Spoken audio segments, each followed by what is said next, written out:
Friends, ഇത് കട്ടൻ ചായ. ഈ കട്ടൻ ചായയിലേക്ക് ഈ അരി വറുത്തതുണ്ടല്ലോ, ഇതിങ്ങനെ ഇട്ടുകൊടുക്കുക. കുറച്ചൊക്കെ നിലത്ത് പോകുന്നുണ്ട് കേട്ടോ, ചൂടായതുകൊണ്ടാണ് കൈ കൊണ്ട് എടുക്കാൻ വയ്യ. ഇങ്ങനെ ഇട്ടുകൊടുക്കുക.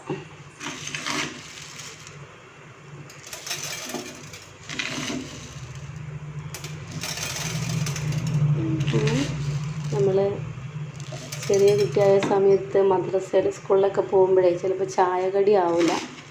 അപ്പോൾ വേഗം അരി വറുത്തതും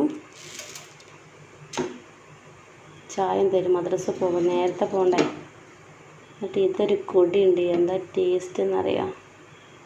ഇങ്ങനെ മുന്നേ കഴിച്ചവരുണ്ടെങ്കിൽ ഒന്ന് കമൻറ്റ് ചെയ്യണം കേട്ടോ. പിന്നെ കഴിക്കാത്തവരുണ്ടെങ്കിൽ അരി വറുത്ത് കട്ടൻ ചായയിൽ, നല്ല മധുരമുള്ള കട്ടൻ ചായയിൽ ഇങ്ങനെ ഇട്ടിട്ട് കുടിച്ച് വെക്കുക. അടിപൊളി ടേസ്റ്റ് ആവും കേട്ടോ. അപ്പോൾ താങ്ക് യു.